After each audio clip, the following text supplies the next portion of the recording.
Praise the lord. యేసయ్య అతి పరిశుద్ధమైన నామంలో మీ అందరికీ వందనాలు. ఈ యొక్క ఉదయకాలము లేఖన భాగంలో నుండి 91వ కీర్తన 14వ వచనం. అతడు నన్ను ప్రేమించుచున్నాడు గనుక నేనతన్ని తప్పించెదను, అతడు నా నామము నెరిగినవాడు గనుక నేనతని ఘనపరచెదను. ఈ వచన భాగంలో దేవుణ్ణి ప్రేమించే వారి జీవితంలో జరిగే గొప్ప కార్యం గూర్చిన మాట. అతడు నన్ను ప్రేమిస్తున్నాడు కాబట్టి నేను అతన్ని తప్పిస్తానంటున్నాడు. అతడు నా నామము నెరిగినవాడు గనుక నేను అతన్ని ఘనపరచెదను. యేసు ప్రభువును తెలుసుకున్నవారు, ఆయన్ను ఎరిగినవారు, ఆయన ఆజ్ఞలను ఎరిగినవారు, ఆయన ఏ విధంగా మన కొరకు గొప్ప కార్యాలు జరిగించినాడో వాటిని మననకు తెచ్చుకొని నమ్మకంగా బ్రతికే వారికి ఎల్లప్పుడూ తోడుగా ఉన్నాడు. ఆయన ఎరిగిన వారిని ఆయన ఘనపరిచే దేవునిగా తోడుగా ఉన్నాడు. ఆయన్ను ఘనపరిచే వారిని ఆయన ఘనపరుస్తాడు. ఆయన చేసిన గొప్ప కార్యాలను, మన జీవితంలో జరిగించిన గొప్ప కార్యాలను ఇతరుల ముందు మనము సాక్షులుగా నిలబడ్డప్పుడు ఇతరులు దేవుణ్ణి ఘనపరిచేవారుగా ఉంటారు. అప్పుడు దేవుడు మనల్ని ఘనపరుస్తూ ముందుకు నడిపించేవాడుగా ఉంటాడు. మన ఈ ప్రయాణంలో యేసు ప్రభువుకు ఎటువంటి స్థానాన్ని ఇచ్చే వారముగా ఉంటున్నాం? ఘనపరుస్తున్నామా? ప్రతి దినం ఘనపరిచే వారంగా మనం ముందు కొనసాగే వారంగా ఉందాం. ఈ యొక్క వచన భాగాలను ఒకవేళ ఒక వ్యక్తితో పోల్చుకొని ఒకసారి చూద్దాం. యోసేపు ఐగుప్తుకు బానిసగా కొనిపోబడ్డవాడు. ఈ యొక్క కింది వచన భాగంలో అతడు నాకు మొరపెట్టగా నేను అతనికి ఉత్తరం ఇచ్చేదను, శ్రమలో నేను అతనికి తోడై ఉండేదను, అతను విడిపించి అతన్ని గొప్ప చేసేదను.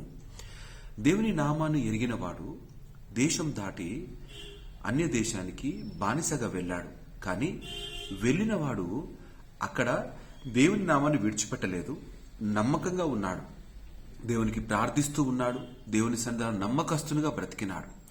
పోతిఫర్ గృహంలోకి వెళ్ళిన తర్వాత ఆ గృహంలో అన్యాయపు కార్యంలో ఏమాత్రము పాలి భాగం పంచుకోకుండా, పాపములో ఏమాత్రము నిలబడకుండా పారిపోయిన వాని వెంట దేవాది దేవుడు తోడుగా ఉన్నాడు. తను చేసిన ఆ కార్యాన్ని బట్టి, దేవుని ఘనపరిచిన ఆ కార్యాన్ని బట్టి దేవుడు ఆయన చెరసాల్లో కూడా తోడై ఉండి ఏ విధంగా విడిపించినాడు? ఏదో సునాయాసంగా మామూలుగా బయటికి వచ్చి మళ్ళీ తిరిగి బానిస జీవితంలో నిలబెట్టలేదు. ఆయన్ను రాజు తర్వాత స్థానంలో నిలబెట్టి ఘనపరిచినాడు. నీవు నేను మన బ్రతుకు ప్రయాణంలో దేవుడు మనల్ని విడిపించాలన్నా, ఘనపరచాలన్నా, గొప్ప చేయాలన్నా మనము ఆయన నామాన్ని ధరించిన వారముగానే ఉండాలి. ఆయన్ను ఘనపరిచే వారముగానే ఉండాలి. ఆయనకు మొరపెట్టే వారముగా ఉండాలి. ఆయన నుండి ఉత్తరం పొందుకునే వారముగా ఉండాలి. ఆయన నుండి సమాధానకరమైన మేళ్లను, ఆశీర్వాదాలను ఆయన నుండి పొందుకొని ముందుకు కొనసాగే వారముగా ఉండాలి. అప్పుడే మనం ఏ పరిస్థితుల్లో ఉన్నా గొప్పవారముగా నిలబడగలం. దీనికి షరతు ఒక్కటే, ఆయన ఆజ్ఞలను అనుసరిస్తూ, ఆయనకు మొరపెడుతూ, ఆయన నామాన్ని ధరించిన వారముగా కొనసాగాలి. ఆయన నామాన్ని ధరించడం అంటే ఏదో సునాయాసమైన పనేం కాదు. చాలా పవిత్రంగా ఆయన అడుగుజాడల్లో నడవాలి. కానీ ఈ లోకంలో బ్రతుకుతున్న ప్రయాణముగా ఉంటూ మనము ఆయనతో కలిగి ప్రయాణం చేస్తాను అంటే ఇది జరిగే పని కాదు. ఆయన ఆజ్ఞలను, ఆయన మాటలను, ఆయన వాక్కులోని ప్రతి మధురమైన సూచనలను, గద్దింపులను లోబడుతూ వాటి కొరకై మనల్ని మనం అప్పజెప్పుకొని అడుగులు ముందుకు వేయగలిగితే శ్రమలో ఆయన తోడుగా ఉంటాడు.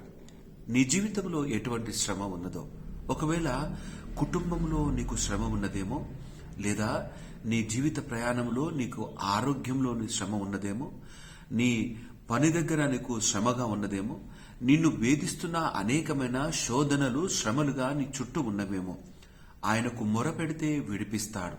ఆయన నామాన్ని ఎరిగిన నీవు నేను నమ్మకస్తులుగా బ్రతకగలిగితే ఆయన ప్రతి ఇబ్బందుల నుండి, ఇరుకుల నుండి, నిన్ను బంధకాల నుండి విడిపించి నిలబెట్టగలిగిన గొప్ప సమర్థుడు ఆ యేసయ్య. ఆయన వెంబడిద్దామా? అన్నిటికన్నా చాలా ప్రాముఖ్యమైన ఒక గొప్ప విడుదల ఏంటో తెలుసా? పాపము నుండి విడుదల. మనల్ని మనము చేసిన అపరాధముల నుండి విడుదల, మనము మన బ్రతుకులలో నరకంలోకి జారిపోతున్న ఆ స్థితిలో నుండి ఆయన లేవనెత్తిన ఆ నమ్మకమైన రక్షణ మన జీవితంలో ఇచ్చినాడు. దీన్ని మనం పోగొట్టుకోవడానికి వీల్లేదు. ఈ యొక్క ఉదయకాలము నీ రక్షణ భాగ్యాన్ని ఏ విధంగా నిలుపుకుంటున్నావు? యేసయ్యను ఏ విధంగా స్మరణకు తెచ్చుకుంటున్నావు? ఏ విధంగా యేసు ప్రభుతో కలిసి అడుగులు ముందుకు వేస్తున్నావు? కాసేపు యేసయ్యతో, కాసేపు లోకముతో అంటే నిన్ను ఆయన ఏ విధంగా గణపరచగలడు? ఏ విధంగా నీవు ఆయనను గణపరచగలుగుతున్నావు? మనము అటు సగం ఇటు సగంగా ఉండటానికి వీల్లేదు. శ్రమ అయినా, వేదనైనా, బాధ అయినా యేసయ్యతోనే నా ప్రయాణం అని కొనసాగితే ఆయన దీవిస్తాడు, ఆశీర్వదిస్తాడు, ఘనపరుస్తాడు, నీ మొర ఆలకిస్తాడు, నీకు చక్కని జవాబునిస్తాడు, నిన్ను విడుదల కలుగజేస్తాడు. ఎట్టి విడుదల తెలుసా? తిరిగి విడుదల కలిగించి తిరిగి పాత జీవితంలో నడిపించడింకా, అదే బానిస జీవితంలో నడిపించడికా. ఆయన విడిపిస్తే నిన్ను గొప్ప చేస్తాడు. ఆ గొప్ప చేసే స్థితి నీ నా ఊహకు అందనిది. అటువంటి నమ్మకమైన యేసయ్యను నీవు వెంబడిస్తూ కొనసాగుతూ ఉన్నావు. పాపపు స్థితి నుండి విడుదల ఇచ్చినవాడు ఈ జీవిత ప్రయాణంలోని చిన్ని సమస్యల నుండి విడుదల ఇవ్వడా తప్పకిస్తాడు. ఆయన నమ్మకంగా హృదయంలో దాచుకొని ఆయన వాక్కు ప్రకారము బ్రతికే వారముగా ఈ యొక్క ఉదయకాలం మనము తీర్మానం చేసుకుంటూ ముందుకు కొనసాగే వారంగా ఉందాం. ఈ యొక్క వాక్య భాగంలో ప్రతి మాట హృదయంలో దాచుకుందాం. నీవు ఒకవేళ వేదనలో ఉంటే నిన్ను విడిపిస్తాడని, నువ్వు బంధకాల్లో ఉంటే ఆ బంధకాలు నీ జీవితం నుండి తొలగిస్తాడని, నువ్వు అన్యాయపు స్థితిలో ఉంటే ఆ అన్యాయపు స్థితిలో ఉండి తిరిగి యేసయ్య నిన్ను నమ్మకమైన స్థితిలో నిలబెడతాడని మర్చిపోకు. మనుషులపైన ఆధారపడి సహాయము వారి దగ్గర నుండి వస్తుందేమో అన్న ఆలోచన వద్దు. నీవు మొరపెడుతున్న యేసయ్య నీకు తప్పక సహాయం చేస్తాడు. నువ్వు మొరపెడుతూ నువ్వు ఆర్తధ్వని చేస్తున్న నీ యొక్క ప్రార్థనలకు, నీ కన్నీటికి నమ్మకమైన జవాబు యేసయ్య ఇస్తాడు. ఈ యొక్క ఉదయకాలం ఈ వాక్కు ఒకవేళ నీ కొరకైనేమో నువ్వు ఈ యొక్క మాటలు విని నమ్మకంగా దేవునితో కలిగి కొనసాగు. ముందున్న దినములలో నీవు నమ్మకమైన జీవితాన్ని అనుభవిస్తావు. పవిత్రమైన పరిశుద్ధమైన బ్రతుకులో కొనసాగుతూ దేవుని సన్నిధానాన్ని అనుభవిస్తూ జీవిస్తావు. నిన్ను, నీ కుటుంబాన్ని దేవుడు ఈ యొక్క మాటల చేత దీవించి ఆశీర్వదించును గాక. ఆమేన్. తల వంచుదాం, ప్రార్థన చేసుకుందాం. మా యేసయ్య మీకే వందనాలు. యేసయ్య, నీకు మొరపెడితే నీవు ఉత్తరమిచ్చే దేవుడవు. నా తండ్రి, నిన్ను ఎరిగిన ప్రజలను నువ్వు ఘనపరిచే దేవుడవు. అయ్యా నా తండ్రి, మేము మొరపెట్టే వారముగా నీ సన్నిధానంలో ఉన్నాం. అయ్యా, మమ్మల్ని మేము పరీక్ష చేసుకొని నీకు ఇష్టలుగా మేము ఉన్నామా లేదా, నీకు ఇష్టమైన కార్యాలు మా బ్రతుకుల్లో ఉన్నవో లేవో ఒక్కసారి మేము సరి చేసుకున్నటకు సహాయం దయచేవా.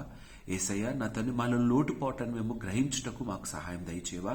వాటి నుండి విడుదల పొందుకున్నటకు మాలో శక్తి లేదు, కానీ నువ్వు విడుదలనిచ్చే దేవుడవని విశ్వసిస్తూ నా తండ్రి నీ సన్నిధానంలో నమ్మకమైన ఈ కేక వేస్తున్నాం. దేవా, మమ్మల్ని నిలబెట్టమని ప్రార్థన చేస్తున్నాను. మాకున్న బంధకాల నుండి విడుదల దయచేయమని ప్రార్థన చేస్తున్నాను. పాపపు ఊబిలో నుండి లేవనెత్తమని ప్రార్థన చేస్తున్నాను. నా తండ్రి, ఇటు బలహీనమైన స్థితిలో ఎవరు ఉన్నా నా తండ్రి దయతో వారిని మీరు దర్శించండి, సంధించండి. ఈ వాక్కు ద్వారా నా తండ్రి మీరు మాట్లాడమని ప్రార్థన చేస్తున్నాను. వారి యొక్క జీవిత ప్రయాణంలో ఎన్ని ఒడిదొడుకులు ఉన్నావో వాటన్నిటిని నా తండ్రి నిన్ను ఆశ్రయించినప్పుడు, నీకు మొరపెట్టినప్పుడు వాటన్నిటిని తొలగిస్తూ నిలబెట్టమని ప్రార్థన చేస్తున్నాను. యేసయ్య, నీకే వందనాలు. ఈ యొక్క ప్రార్థనలు ఏకీభవిస్తున్న ప్రతి బిడ్డను బట్టి కృతజ్ఞతలు చెల్లిస్తూ, వందనాలు చెల్లిస్తూ, అయ్యా తోడయుండి ఈ దిన దీవెన ఆశీర్వాదాలతో నింపి నడిపించమని స్తుతులు చెల్లిస్తూ యేసయ్య నామమున అడిగి ప్రార్థించి వేడుకుంటున్నాము నా తండ్రి. ఆమేన్. దేవుడు మిమ్మల్ని అందరినీ దీవించి ఆశీర్వదించును గాక. అందరికీ ప్రైజ్ ది లార్డ్.